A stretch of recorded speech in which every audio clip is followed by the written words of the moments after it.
Hello, everyone, and welcome back to the Korean Film Council's official podcast, Korean Cinema Today. This is one of your hosts, Pierce Conran, and writing for the Kofix English news website, koreanfilm.or.kr. Just remember to log into koreanfilm.or.kr to get the latest on Korean film, including interviews and features, plenty of news, a special webzine, a digital magazine, a newsletter, and of course to find this podcast again. You can also chat with us on social media. We have accounts on Facebook, which is facebook.com/kobiz.kofic. That's KOBIZ.KOFIC, as well as our Twitter. And our handle there is twitter.com/KoreanFilmBiz, B-I-Z, so at Korean Film Biz. Now today we have quite a special episode. We don't have anyone in the studio with us today, as we actually have a pre-recorded interview with none other than director Bong Joon-ho, a favorite of many and of course a favorite of mine. Currently, director Bong has been invited as a resident at the Jacob Burns Film Center in Pleasantville, New York. He's the international fellow there for a while. And during this residency, there was a special retrospective on his films, and those include Memories of Murder, The Host, Mother, and his most recent effort, Snowpiercer. And during those screenings, he was present to have guest visits, Q&A sessions, and this interview you will hear was recorded at one of those Q&A sessions. So please enjoy this very special episode of Korean Cinema Today, and make sure to tune in again next time. I'd like to welcome Director Bong and producer Do-ho.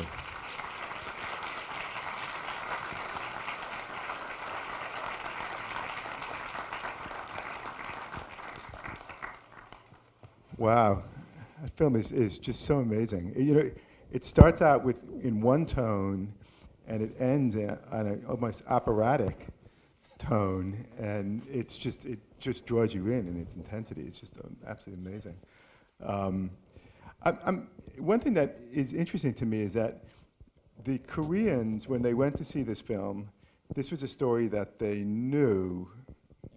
So our experience of this film is very different. I mean, it's shocking for me at the end of the film that it's unresolved, but they knew going to see this that this was an unresolved murder.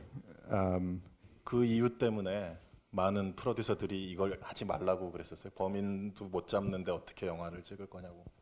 So for that very reason, a lot of the producers said, "Don't make this movie because there's no payoff at the end. They don't catch him." 아니면 어떤 프로듀서는 가상의 범인을 만들어서 그 범인을 때려 잡으면서 끝내야 된다. 그래야 관객들이 만족할 테니까. 근데 저는 그런 게 다 싫었거든요. So one producer suggested, well, have them catch the criminal at the end and have him be beaten and taken to prison, but he didn't want to do that.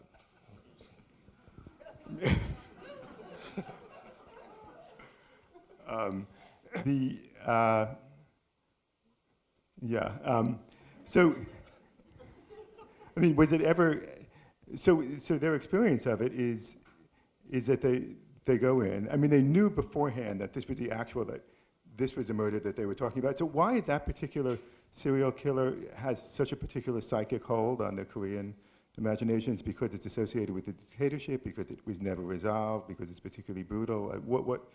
Are there very, very few serial killers in Korea?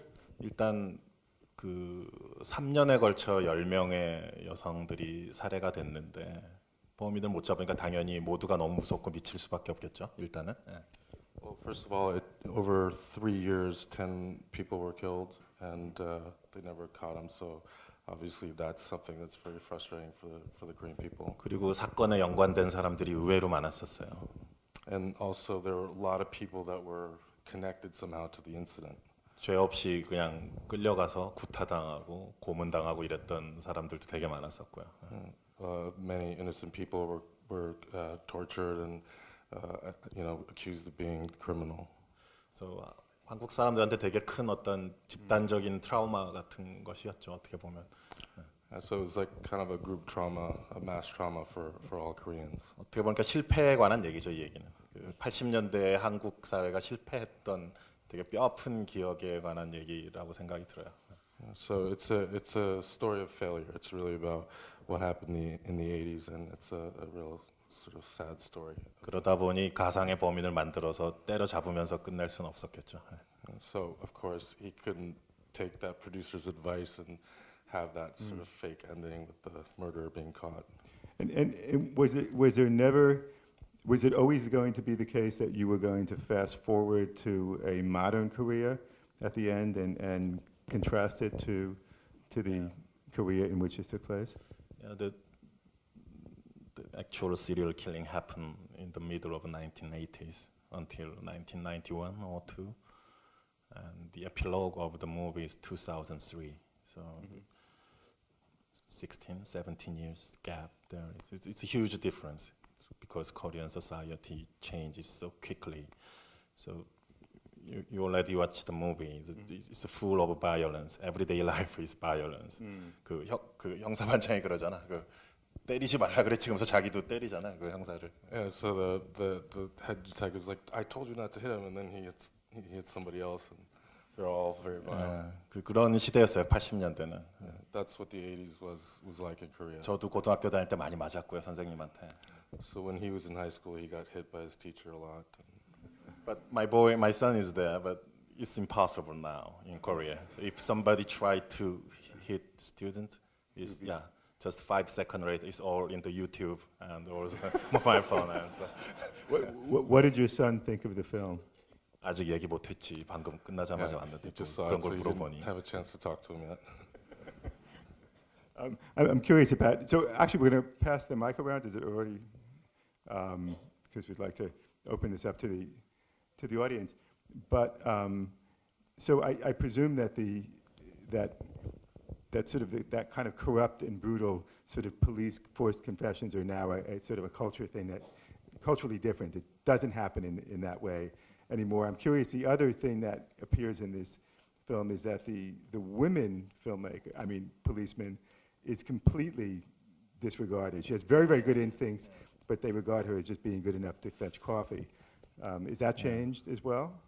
그 캐릭터가 보면 되게 중요한 아이디어를, 그러니까 되게 중요한 그 단서 같은 걸 잡아내잖아요. 노래가 FM 리퀘스트 될 때마다. 그럼에도 불구하고 계속 커피 심부름 같은 거 하고 있단 말이죠. 그 80년대 그런 시대였던 것 같아요. 정말 그 마초 남자들의 시대였고요. 페미니즘이란 단어 자체가 아직 등장하기도 전이었던 것 같아요. 한국 사회에는 그때는. Yeah, so she obviously comes up with a very key clue with it being on the radio, the song, but they just keep asking her to bring the coffee over. But that's kind of how things were in the 80s. It was a very macho society, and the word feminism didn't exist.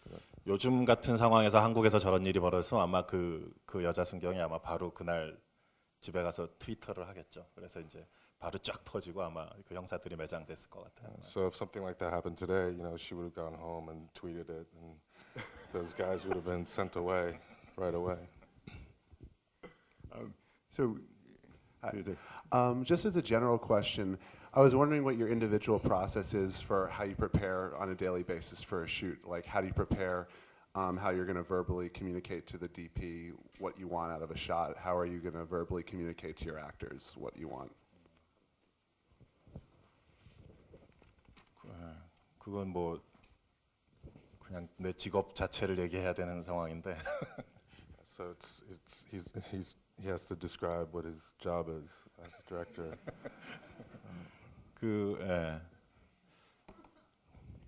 배우부터 얘기를 해보자면은 저는 뭐 이 영화에 나온 배우들이 되게 자랑스럽고요. 되게 오히려 제가 도움을 많이 받았다고 생각이 들고 배우들이 항상 저의 영감의 원천이고요.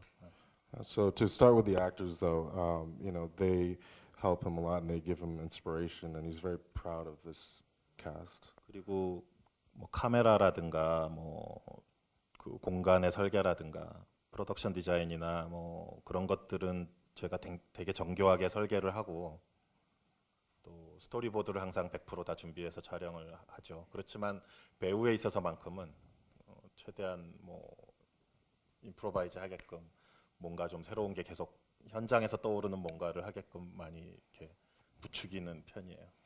Yeah, so with the camera and the angles and how to cover the space with the production designer, he likes to prepare things very meticulously, and he storyboards everything in a very detailed manner. But when it comes to the actors, he likes to improvise, and he likes to find things in the moment while he's shooting. 특히 그 주인공 형사, 그 무식한 이제 폭력적인 시골 형사, 이제 송강호 씨라고 이제 한국에 되게 유명한 배우인데 그분 같은 경우는 정말 동물적인 감각과 본능을 가진 분이에요. 그래서 그분이 현장에서 한 임프로비제이션 같은 게 되게 많아요. 그런 것들이 근데 오히려 드라마를 오히려 강화시켜 주는 거죠. 자기 혼자 튀는 게 아니라 그런 것이 되게 훌륭한 점인 것 같아요. So Song Kang-ho, who plays the country detective, he's a really brilliant actor, and he has great instincts, and he's almost like he has an animalistic sense of how to improvise and be in the moment. And it's not that he takes away from the scene and kind of stands out. He knows how to go right in there and make it better and stronger.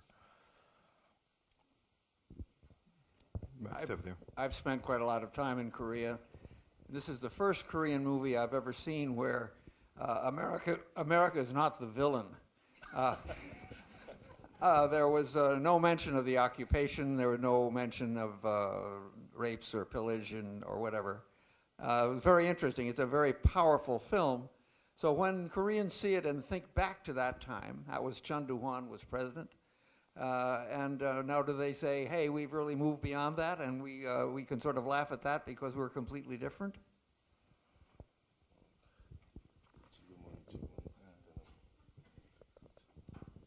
예, 이제 아까 잠깐 그 처음 인트로듀싱 할 때도 얘기 드렸지만 80년대 이제 가장 군사 독재 심했던 시절에 이제 그 백그라운드가 그때죠. 예. So as you mentioned in the introduction, this took place in the 80s during the height of the dictatorship. That's the backdrop. 근데 군사 정부는 뭐 91년, 2년에 이미 끝이 났고요. 예. But that sort of era ended in 1991. 그 민간 정부, 그러니까 민주화된 지 한 10년이 지난 후에 개봉한 영화니까요. 예. So the movie came out around 10 years after the government changed to a democracy. 그래서 한국 관객들이 이 영화를 봤을 때는 그 당시에 이제 되게 이중적인 묘한 감정이 있었죠. So when the Korean people saw the movie for the first time, there was sort of like a dual kind of response to the film. 우리는 현재 저런 시대에 살고 있지 않다. 우리는 이제 민주화됐고 저런 폭력의 터널을 빠져나왔다라는 안도감과 함께 그 두 가지 감정이 있었는데요. So first, it's they feel like we're not living like that anymore. We've changed. We don't live in that violent society, and we've become a much freer society. 동시에 그런데 이 영화의 그 저 범인을 아직도 못 잡았단 말이에요. 영화를 보고 있는 현재도.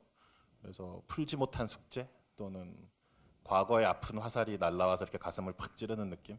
그런 것도 동시에 있었던 거죠. 해결된 게 아니기 때문에. But simultaneously, they never caught the criminals, so it's kind of like a piece of homework that was never completed, or being, getting an arrow in your back. So there's kind of this dual quality that Koreans reacted to. 그래서 저도 그렇고 스태프들도 그렇고 이제 찍을 때 항상 이거 영화를 개봉하면 범인이 극장에 와서 볼 것이다. 이거에 대한 얘기를 많이 했었어요. So when he was shooting the movie and talking with his crew, they were talking about how when the movie comes out, the criminal is going to watch the movie in the theater. 그래서 마지막 장면을 그렇게 찍었어요. 그 실패한 형사가 카메라를 딱 보잖아요, 마지막에. 그래서 실패한 형사랑 잡히지 않고 극장에 와 있는 범인이랑 서로 이렇게 좀 눈을 마주치게 해주고 싶더라고요. So in the last shot, you see the failed detective look directly into the camera, and he wanted to have that interesting contrast of him looking out at the audience and the actual killer being in the movie theater watching the detective looking back at him. Did I hear right that there's a TV series that's being developed out of this film? TV series? Yeah, I thought I had read that. Okay, I don't know. I didn't read that right. Okay, it seemed like an odd thing. Okay. Well, I was actually going to ask about that last shot, but that was very interesting. I thought that was an interesting answer to that. And another question I had though was, I was wondering how you pulled off to make it look like he got hit by the train, because I thought that was very impressive. 실제 죽이지는 않았지. So it wasn't real. of course it's computer graphic. So yeah, we did that actor on the railroad and we pulled the string from his back without train, of course, in front of green screen, and then we composed it. But 그 상황 자체는 실제 있었던 에피소드예요, 실제 사건. But that actually happened in real life. And 그 취조를 받고 막 형사들한테 구타당했고 이랬던 그 용의자가 자살한 일이 있었어요. yeah, so there was the one guy who was innocent who was tortured by the police. He killed himself that way. How true were the details of the murder in the film to what happened? I mean, they were wearing red in the rain, and 이 영화는 그 실제 사건에서 그대로 가져온 디테일과 또는 제가 창작한 것 이런 것들이 한 반씩 섞여 있는데요. 네. Yeah, so real events that actually happened and stuff that he created, maybe about 50-50. But some details about the victims is almost based on real case. Yeah, for example, the 복숭아 조각 9개 나오는 거 그런 거는 실제 8차 사건에 있었던 디테일이에요. So the eighth murder, the 9 pieces of peach that came out of the vagina, that actually happened. I'm a film student and I'm about to have a production class and I'm either going to be placed into digital or film. And I noticed how lovely the film was and I just wanted to hear your take on each medium and what you like about each. 저는 필름을 좋아하는데 현상소가 다 문을 닫아가지고 이제 한국도 그렇고요. So he personally loves film, but all the labs are closed now, and there's no labs in Korea, and even in the U.S. I think there's one lab. 제가 그 스노우피어서 설국열차란 영화를 찍고서 이제 체코에서 귀국했더니 한국에 있는 모든 랩이 다 문을 닫고 야, 네 그 설국열차가 한국 영화 히스토리 마지막 필름 영화다 뭐 이런 얘기들을 하더라고. 그래서 아니고 1, 2년 사이에 이게 도대체 어떻게 된 건가 되게 화가 났던 기억이 납니다. Yeah, so he shot a movie called Snowpiercer in the Czech Republic on 35mm, and then when he came back to Korea, all the labs had closed down, and I was like, what? In one and 2 years, everything changed, and he was really pissed. Actually, I'm not against digital. It's also beautiful in some different way. For many David Fincher movies, it's beautiful with those HD images. But for me personally, I really love that. 그 뭐라 그래야 되지? 텍스처라 그래야 되나? 그 특유의 느낌을 좋아해서. 근데 오늘 되게 오랜만에 35mm 프린트를 보니까 되게 기분이 묘하네요. 스크래치조차도 반갑네, 되게. Yeah, so film has its own special texture, and he hasn't seen this on a print in a really long time, so it's nice. Even with the scratches, it's just a great feeling to watch it. Could you just tell us what inspiration led you to become a filmmaker and how you got your first major opportunity?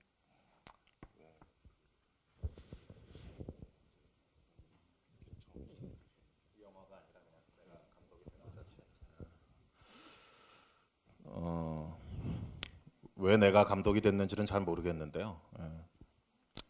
저희 집 저와 저희 식구들이 다 별로 야외 활동을 안 해요. 집에만 있는 거지 맨날. Well, he's not really quite sure why he wanted to be a filmmaker, but his family, everybody, they don't really like to go outside and do stuff. They just like their homebodies, basically. 그래서 어렸을 때 저 텔레비전이 저의 시네마테크였어요. 맨날 TV에서 하는 영화들만 계속 봤거든요, 집에서. So when he was young, he watched movies on TV was his cinematheque, and he just watched movies on TV all the time. Do you know the when I was kid, there was a broadcast station called AFKN, American Forces Korean Network. This is some broadcasting for the U.S. soldiers in Korea. So there are many B pictures. Every Friday midnight, when I was a kid, I turn on the channel. All my family members sleeping, but I'm alone so turn on the TV. The John Carpenter, Brian De Palma, and many very 되게 막 폭력적이고 야한 영화들을 많이 했단 말이지 금요일마다. Violence and you know, a lot of sexual innuendo. At that time, I had no information about those movies. Who is director? Who is the actor? 대사도 모르지 뭐 영어를 못 알아듣으니까. And you couldn't understand the dialogue because it was all in English. 내러티브를 그냥 상상하면서 봤어요. 근데 그런 게 되게 많이 자극이 됐던 것 같아요. 내 멋대로 막 스토리를 구상하면서 막 봤으니까는. But you know, he just kind of imagined what they were talking about and what the narrative was, and that actually helped him sort of figure out. 그래서 how to 그렇게 tell 어렸을 stories. 때 봤던 뭐 히치콕 영화도 뭐 엄청 많이 봤었지만 히치콕 영화나 아니면 많은 미국 장르 영화들 그리고 대학에 가고 나서는 이제 일본 영화들을 또 많이 봤었는데 그런 또 일본 거장들의 영화들 이런 것들이 저한테 가장 많이 영향을 줬던 것 같아요. So, you know, Hitchcock films, a lot of different U.S. movies and different genres. But then when he went to college, he got into Japanese cinema and studied the masters, and that was very helpful to his training. And some kind of mentor, or maybe it's the Korean director whose name is Kim Gi-young, who directed The Housemaid. That movie restored by Martin Scorsese's foundation or something. Yeah, he introduced the movie in Cannes Classic section a few years ago, and that movie may be released by Criterion DVD now. So I strongly recommend it to you. So and the director Kim Gi-young, 만약에 그 양반이 유럽에서 태어났더라면은 거의 루이스 부뉴엘 대접을 받았을 만한 분인데 군사 독재 시절에 활동하시느라고 고생을 많이 하셨죠. So had he been born in Europe, he would have been like a Louis Buñuel or someone celebrated like that. But unfortunately, he was born inside of during a military dictatorship and had a lot of difficulties making films. 제가 가장 존경하는 감독입니다. And it's the director that he respects the most. The mic, I believe, is in the back. What was gathering information for this movie like? Was it common knowledge or archives or interviews and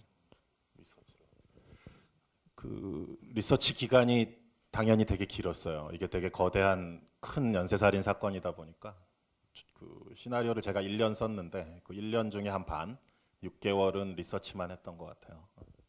Yeah, so of course the research period took a really long time because it was such a big case with so many murders. And if he wrote the script over a period of 1 year, maybe 6 months of it was research related. 그때가 2001년이니까요. 시나리오 쓸 때가 이미 그때 인터넷 검색을 할 수는 있는 시대였지만 저는 인터넷에 어떤 키워드를 넣는 것보다는 도서관에 가서 많이 자료를 찾았었어요. 도서관에 있는 옛날 신문들을 다 훑어봤었고요. So he was writing the script in 2001, and there was internet, and you could do searches on that. But instead of doing that, he went to the library and researched books, and particularly newspaper articles from that time. 신문을 보면은 그 전체 사회의 맥락이 보이거든요. 그 사건 하나만 나오는 게 아니라 그 살인 사건이 또 일어났다. 그러면은 그 옆에 또 다른 기사가 있잖아요. 뭐 88 서울 올림픽을 한다. 뭐 이런 식으로 해서 그런 것들이 한눈에 다 들어오기 때문에 시나리오 쓰는 분들한테 사실 인터넷 검색보다는 그런 것들이 더 어떤 많은 영감을 주지 않나 저는 그런 생각이 들고요. Yeah, so you know, it kind of if you look at the front page of a newspaper, it just kind of gives you a whole overview of what society was like at that time, because it's not just that particular article you're reading, but the one next to it would be about the Olympics or whatever. And so you can, if there's something that he could say is very helpful for writers, is instead of doing searches on Google, it's better to research newspapers like that. 그리고 인터뷰를 많이 했죠. 그 형사, 그 당시 기자, 뭐 또 피해자 가족, 또 그 마을에 있었던 사람들, 많은 사람들을 만났었어요. And then he did extensive interviews with the detectives and the journalists that covered the story and the families of the victims and the people that lived in the village. But the one who I really interviewed most was, of course, the murderer, killer. But it was impossible. So, 근데 거기에 되게 집착이 많이 돼갖고 내가 시나리오 쓰다가 그 범인에 대한 생각을 하루 종일 너무 많이 하면서 지내다 보니까 옵세션이 생겨가지고는 좀 저도 정신적으로 되게 힘들었어요. 그래서 범인을 만나면은 빠른 시간 내에 빨리 질문해야겠다. 그래서 그 질문해야 되는 순서, 질문 리스트 같은 거 항상 막 갖고 다니고 막 그랬어요. So that was frustrating because that was the one person he couldn't talk to was the actual killer, and that kind of made him very obsessed. And he got so involved in the story and thinking of the story from the murderer's point of view that it was kind of hard for him psychologically. And he would imagine, like, if he ran into the killer, what he would say, and what questions he would ask, which order he would ask those questions. We'll take a couple more questions and then we'll go upstairs to reception. Yeah, did the killings just stop suddenly? What year did that happen? 91년에 10번째 사건이 나고서 이제 그게 멈춰져 버렸죠. 근데 그 영화에서 이제 영화의 클라이막스 시퀀스에 있는 그 어린 여중생이 죽는 그게 이제 9번째 사건인데 실제로는 이제 그 사건 이후에 한 차례 사건이 더 있었고요. 근데 그 어떤 반복적인 패턴이라든가 어느 시점에 왜 그게 멈추게 됐는지조차도 아직 미스테리에 빠져 있는 상태고요. Yeah, so in 1991, the 10th murder occurred, and then there were no murders after that. In the film, the middle school girl who gets murdered, that's the 9th murder. The pattern just kind of stopped after a while, and nobody knows really why the murder stopped. 그 저기 조디악 그 영화도 보면은 데이비드 핀처 조디악도 보면은 그 이제 그 영화에서 딱 지목하는 범인이 있죠. 근데 이 영화 같은 경우는 좀 다른 케이스죠. 그 세 번째 용의자, 영화에서 거의 범인처럼 마지막에 터널로 가는 그 사람을 형사들도 그렇고 관객들도 그렇고 99%그 사람이 범인으로 믿고 싶지만 사실은 그 사람이 범인이 아닐 수도 있다라는 가능성도 한 1% 정도는 남겨놨어야 되는 상황이었고요. So if you take the film Zodiac by David Fincher, at the end there is an accused person that everybody sort of believes was the actual killer. But what's different in this movie is the third suspect, everybody thinks he did it, and all the way to the scene in the tunnel, 99% he wanted everybody to think it was him, but he also wanted to leave that 1% where you're just not sure if it was actually him. 그 캐릭터의 실제 모델이 있어요. 그 시나리오 쓸 때 모델이 된 그 분이 있고요. 근데 그분은 97년도에 암으로 죽었어요. 젊은 나이에. So there's actually a real person that he based his character on. That was one of the accused, and he passed away actually in 1997 from cancer at a young age. 그분이 죽고 나서 사건 더 이상 안 일어났다라는 식으로 그런 식으로 논리적으로 갖다 붙일 수는 없을 것 같아요. 그건 되게 위험한 논리인 것 같고요. Just because the murder stopped after a certain period after he died, you can't necessarily say, "Oh, it was him." That would be wrong to think that. Okay, last question. In the film, the torture brought to the innocent contrasts heavily with the crime's lack of resolution, leaving the audience in the same state as the detectives. Would you say that personally represents the torture of open cases this brutal? I'm sorry, can you repeat that question, please? Well, in the film, the innocents are tortured so extensively by the detectives, which is contrasted or in contrast to the detectives' anguish with not being able to have substantial evidence to catch the killer.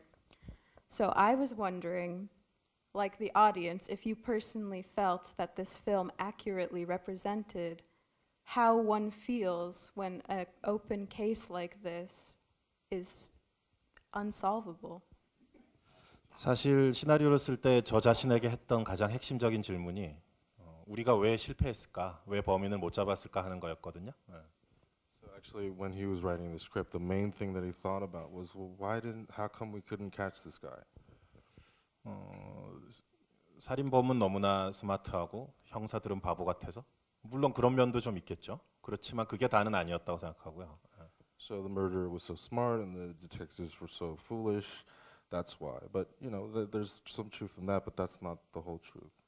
근데 그거에 대한 질문을 스스로 계속 하다가 이제 결국은 얻었던 결론이 그 당시 80년대라는 시대 자체가 대한민국의 80년대라는 시대 자체가 그런 범인을 잡을 수 있는 능력 또는 반대로 얘기하면 시골 마을의 여자들을 보호할 만한 능력이 없었다. 되게 가슴 아프게도.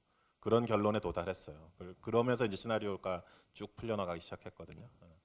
So, you know, he kept asking that question, and then the conclusion he came to was in the 1980s, that period in Korea, perhaps the society didn't have the ability or to protect its women, or the people in the village, they didn't have the mechanism to protect the women, and that's a very tragic realization, but that was sort of the key for unlocking the story, and he was able to write the script down. 예, 그런 맥락에서 제가 형사들을 실제 만나기도 했지만 형사들을 보는 관점이 되게 이중적이었어요.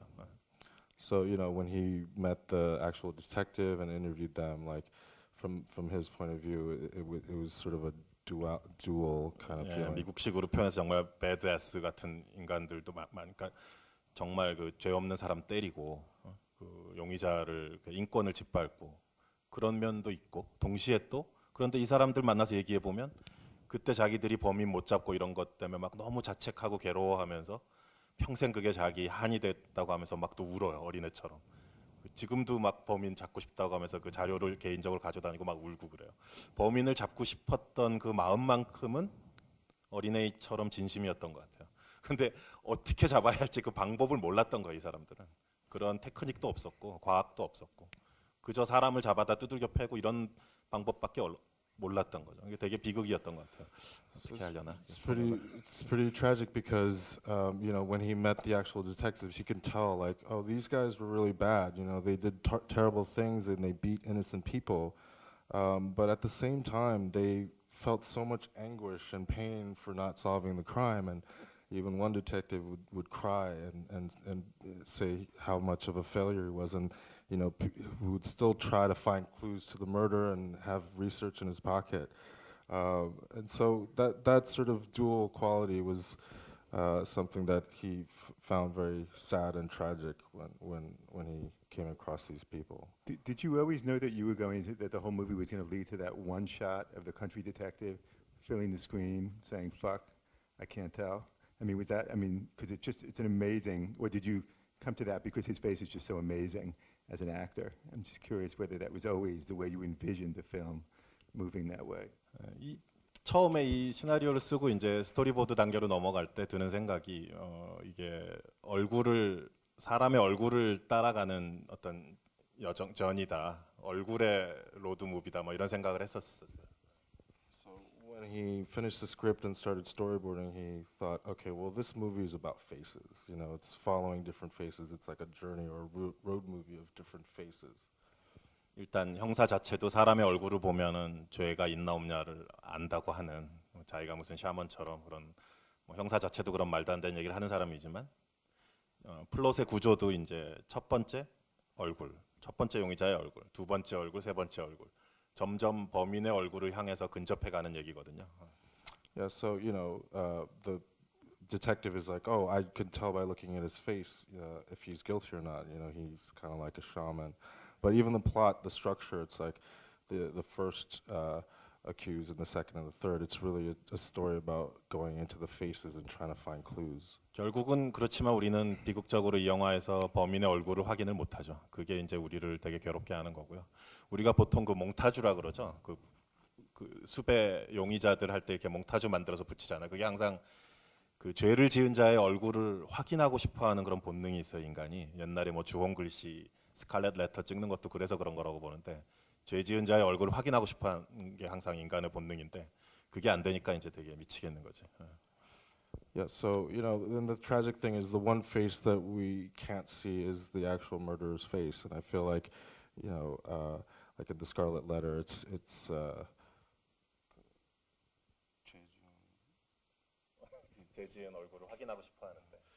yeah. So as a society, we all want to say, this is the person, we found the person, and that's the most frustrating and tragic thing about this particular story.